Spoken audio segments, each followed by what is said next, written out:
Welcome to Cravings Control for Fat Loss. I'm your host, Laura Cavallo, former sugar binger, overeater, and yo-yo dieter turned fat loss and cravings coach for hundreds of busy women.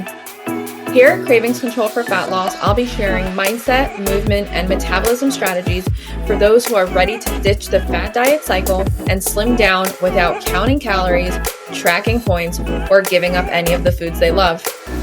Get ready to embrace progress over perfection, grace over guilt, and bring curiosity and learning to the inevitable ups and downs of your life.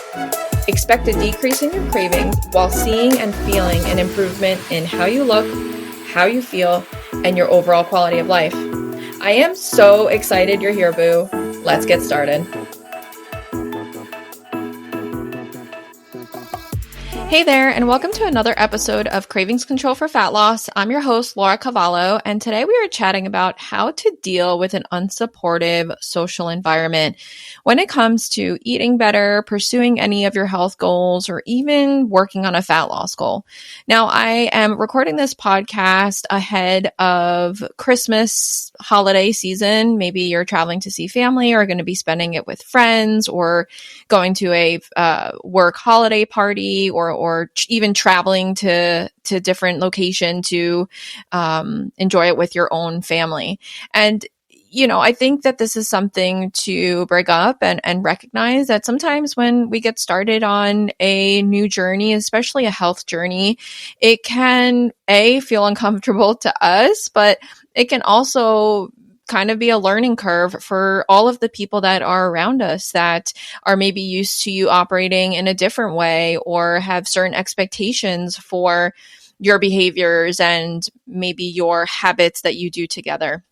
So I really wanted to share some of my strategies with you that I have experienced as a result of leaning into a healthier lifestyle amongst maybe a family or social circle that wasn't as supportive or involved in that area of my life, so that I can hopefully give you just the encouragement and the empowerment to push through and get through the holidays. And I don't want to say like push through, like, oh, just get through it. Like it's going to be torturous, but, really give you the support to have courage and be brave and to feel successful during this holiday season, even if you feel like, a little awkward or like an outsider, or this is completely new to you. So as I mentioned, eating well or trying to do something new in the way of fitness and health can really make you personally feel out of sorts as you get started on your journey, right? It's a little awkward. You don't know if you're doing it right. You're kind of finding your way. Maybe you're working with a coach that's guiding you, so you have some accountability and support. But, when it comes to showing up around family and friends and coworkers, they may not fully understand kind of what you're trying to do, right? They may have questions, or they might make you feel ashamed or embarrassed, or, they might say like, oh, like, why are you trying to lose weight? Like, you look fine. Or, why are you trying to lose weight? Like, I didn't know that that's what you wanted to do, right? They might try and make you feel guilty or ashamed, or maybe due to their own insecurities, make you feel a certain way. And so, I want to just normalize that this may happen and could happen, and it's common and it's normal. And, it's not anyone's fault, but let's just give you some tools and strategies and try and help you wrap your mindset around this way or these possibilities so that you can feel more successful and move through some of these challenging scenarios, whether it's the holidays or a happy hour or a vacation with family friends, so that, again, you can feel more successful and grounded in your choices and in your routines. So the first thing I want to just bring to light is that you're going to have some courage during this time, okay? You're going to have some courage to be the odd man out, and to possibly have to explain yourself if you so choose to.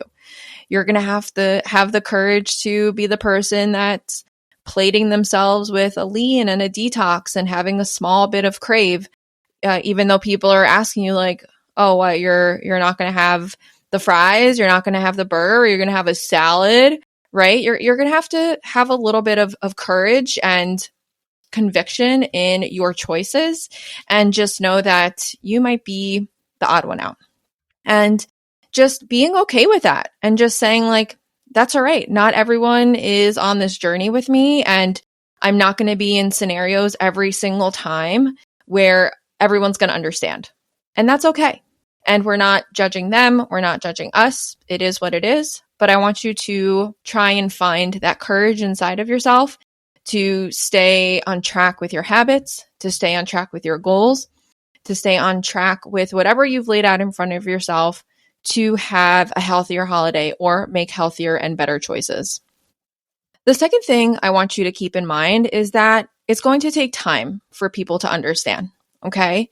For example, I remember the first year that I became a trainer back in 2013-14, I would get up on Thanksgiving morning and Christmas morning and I'd go work out, right? And my family was kind of like, you're doing what? I'm like, yeah, I'm just going to go work out. You know, like, oh, all right. And it felt awkward at first, right? But then by the second year and the third year, when I was making healthier food choices or going to the gym, it wasn't even a question anymore. Like they just knew that that's how I was operating at. And so just know that at first it feels awkward and weird, right? But the second time, it's a little less awkward and weird. And the third time, people are getting to understand it and are getting more comfortable with it. And it's not really about making them comfortable or you comfortable. It's really just about leaning in and understanding that it's going to take time. And that's it. Okay. And just know that this journey is your lifelong journey, and give yourself time, grace, and space, and give other people time, grace, and space to kind of understand. The last thing I would say is if you're getting any negative backlash from people where they're making you feel embarrassed or ashamed or they're questioning your choices, it's not up to you to make them feel comfortable. Okay. It's not up to you to have to validate yourself, right? It might be an instinctual for you to have to maybe defend your choices, but just know that you don't have to do that. Okay. And at the end of the day, if someone's making you feel bad or ashamed or questioning your choices, it's not about you. Okay. They're not asking you things because they have your intentions in mind. They're most likely coming at it because they themselves maybe feel insecure, or maybe they've always thought about maybe trying to get healthier, eat better, and they haven't been able to. Or maybe it's something going on personally inside of them. And so oftentimes it's not really about you.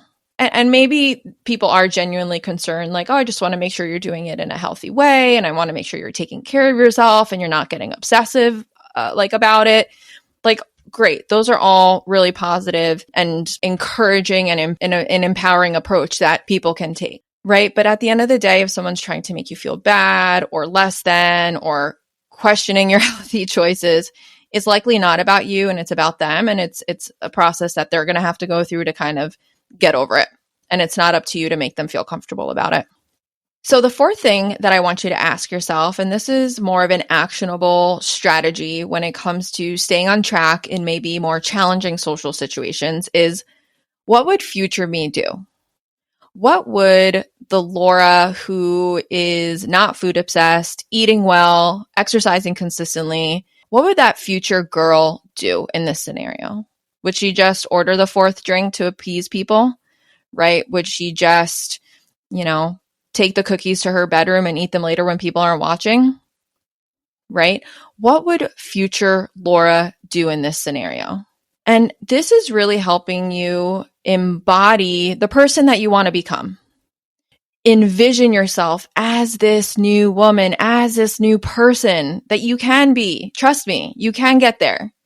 I know right now it doesn't feel like it. I know right now it feels like you're contending with your family that doesn't get it, and your work environment that has crap food around all the time, and your busy schedule. You can't even meal prep.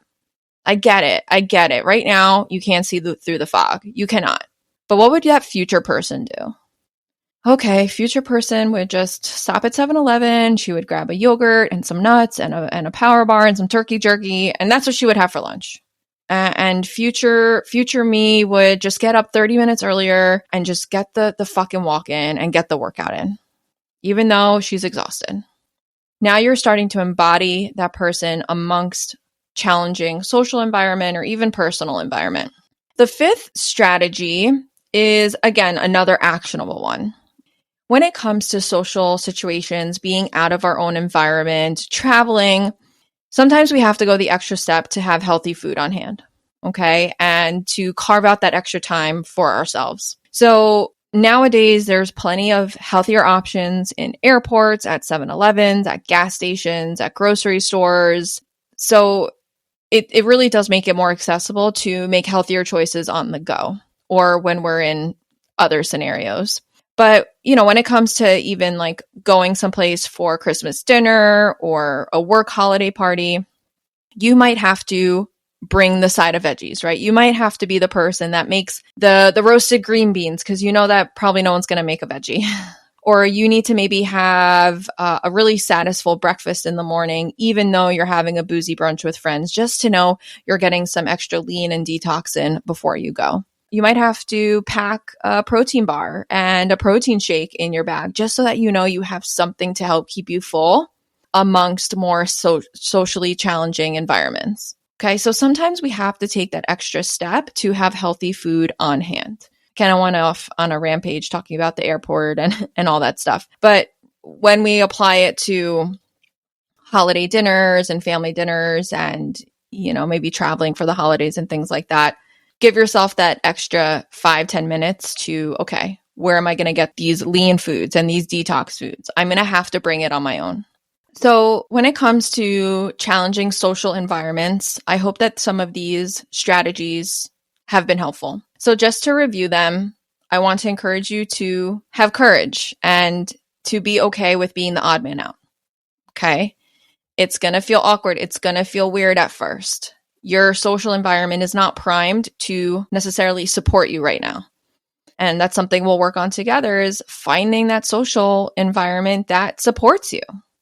Where is that community that helps you feel supported and engaged and like you belong and that you're not the odd man out? We'll work on that. The second thing I want you to keep in mind is that it's going to take time. The first year of you eating healthy at Thanksgiving is going to feel fucking awkward for you. It's going to feel awkward for your family. It might, right?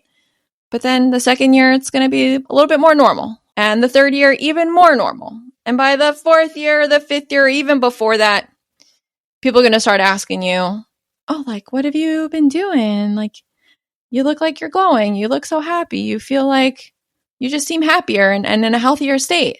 Now people are going to start asking you what you're doing. The third thing is to know it's not your job to make people feel comfortable, and that oftentimes it's not about you if they're making you feel bad. It's often about them and their own insecurities. And then the last two strategies, which are super actionable and tactical, is ask yourself, what would future me do? What would future Laura do in this scenario? What habits would she do? What actions would she take if she was operating from a state of her healthiest version? And then the fifth strategy is you're going to have to take an extra step to have healthy food on hand. You're going to have to take the extra step to carve out some extra time to go for a walk after dinner. Okay, guys, that's all I have for you today. Let me know if you think some of these strategies can be helpful for navigating Christmas dinners, holiday dinners, work parties.